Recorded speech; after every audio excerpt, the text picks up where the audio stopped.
Hi all, welcome back to new episode of Your Super Space. നമ്മുടെ car ഇൻറ്റീരിയറിൻ്റെ കുറിച്ചുള്ള ഒരു series of episodes ആണ് നമ്മൾ യുവർ സൂപ്പർ സ്പേസിലൂടെ ഉദ്ദേശിക്കുന്നത്. വാഹനത്തിനകത്ത് ഇൻറ്റീരിയർ സെലക്ട് ചെയ്യുമ്പോൾ അല്ലെങ്കിൽ വാഹനങ്ങളുടെ ഇൻറ്റീരിയറുമായി ബന്ധപ്പെട്ട ഒരുപാട് സംശയങ്ങളും അല്ലെങ്കിൽ അഭിപ്രായങ്ങളുമാണ് നമ്മൾ ഈ വീഡിയോയിൽ രേഖപ്പെടുത്തുന്നത്. നിങ്ങൾക്ക് പലർക്കും പല വാഹനങ്ങളുടെ ഇൻറ്റീരിയർ വളരെ ഇഷ്ടമാണ്, ചില വാഹനങ്ങളുടെ ഇൻറ്റീരിയർ ഒട്ടും ഇഷ്ടമല്ല. അതുകൊണ്ട് തന്നെ ചിലർ ആ വാഹനങ്ങൾ എടുത്തിട്ടുമില്ല, ചിലർ ആ ഒരു കാരണം കൊണ്ട് വാഹനം എടുത്തിട്ടുമുണ്ട്. അപ്പോൾ തീർച്ചയായിട്ടും നിങ്ങൾ ഇഷ്ടപ്പെട്ട ഒരു കാർ ഇൻറ്റീരിയർ ഏത് വാഹനത്തിൻ്റെ ബ്രാൻഡിലാണ് മികച്ച ഇൻറ്റീരിയർ നിങ്ങൾ കണ്ടിട്ടില്ലെങ്കിൽ തീർച്ചയായിട്ടും കമൻറ്റ് ചെയ്യാം.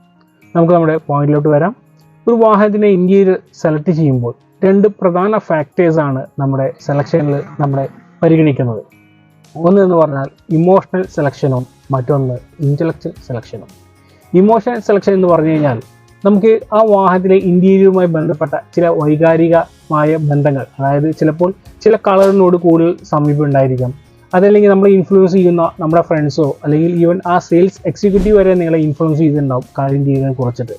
അതുമല്ലെങ്കിൽ നമ്മുടെ ഫാമിലി മെമ്പേഴ്സ്, വൈഫായാലും കുട്ടികളായാലും അവർക്ക് ഇഷ്ടപ്പെട്ട ഇൻറ്റീരിയറാണ്, കളറാണ്, ഡിസൈനാണെന്ന് പറഞ്ഞുകൊണ്ട് നമ്മൾ ആ അത്തരത്തിലുള്ള ഇമോഷൻസിനെ ബന്ധപ്പെടുത്തിക്കൊണ്ട് അത്തരത്തിലുള്ള സെലക്ഷൻസ് സ്വീകരിച്ചിട്ടുണ്ട്. അങ്ങനെയാണ് ചിലപ്പോഴൊക്കെ നിങ്ങൾ വാഹനങ്ങൾ സെലക്ട് ചെയ്യുമ്പോൾ ഇൻറ്റീരിയറിനെ നോക്കിക്കാണുന്നത്. എന്നാൽ ഇൻ്റലക്ച്വൽ സെലക്ഷൻ എന്ന് പറഞ്ഞു കഴിഞ്ഞാൽ തീർച്ചയായിട്ടും അത് രണ്ട് ഘടകങ്ങൾ ഉൾക്കൊള്ളുന്നതാണ്. ഒന്ന് നീഡും വാണ്ടും, അതായത് നമുക്ക് ആവശ്യമുണ്ട്, ആഗ്രഹമുണ്ട്. അവിടെ തീർച്ചയായിട്ടും നമ്മൾ ഉപയോഗിക്കുന്ന നമ്മുടെ പർപ്പസിനെ മീറ്റ് ചെയ്യുന്ന ഒരു ബുദ്ധിപരമായ ഒരു തീരുമാനത്തിലേക്കാണ് പലരും എത്താറുള്ളത്. അത് നിങ്ങൾക്ക് യൂസ് ചെയ്യുന്ന കാർ സീറ്റ് കവേഴ്സിനെ കുറിച്ചിട്ടായാലും വാഹനത്തിലെ ഇൻഫോർടൈൻമെന്റ് സിസ്റ്റത്തെ കുറിച്ചിട്ടായാലും സെക്യൂരിറ്റി കമ്പോണൻസിനെ കുറിച്ചിട്ടായാലും തന്നെ നിങ്ങളുടെ തുടർന്നുള്ള ഉപയോഗത്തെ അത് എങ്ങനെ റിഫ്ലക്റ്റ് ചെയ്യും, അല്ലെങ്കിൽ ഈ വാഹനം കൈമാറുന്ന സമയത്ത് വരെ നമുക്കൊരു പ്രൗഡ് ഫീലിംഗ് അല്ലെങ്കിൽ നമ്മുടെ റെക്കഗ്നൈസേഷനായി ഈ വാഹനത്തിന് ഇന്ത്യയിൽ മാറണമെങ്കിൽ അത്തരത്തിലുള്ള ഇൻ്റലക്ച്വൽ ആയിട്ടുള്ള സെലക്ഷൻസും പലരും കൈകൊള്ളാറുണ്ട്. അപ്പോൾ രണ്ട് ഘടകങ്ങളാണ് ഇമോഷണലും ഇൻ്റലക്ച്വലും.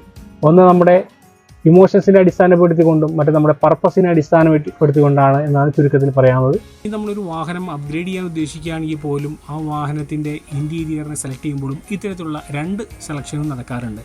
കാരണം ഒരുപാട് കസ്റ്റമേഴ്സുമായി നമ്മൾ ബന്ധപ്പെടുമ്പോൾ തീർച്ചയായിട്ടും അവരുടെ സെലക്ഷൻ എല്ലാം തന്നെ ഒന്നുകിൽ ഇമോഷണൽ ബേസ്ഡ് ആണ്, അല്ലെങ്കിൽ ഇത്തരത്തിലുള്ള പർപ്പസ് റിലേറ്റഡ് സെലക്ഷൻസ് ആണ്.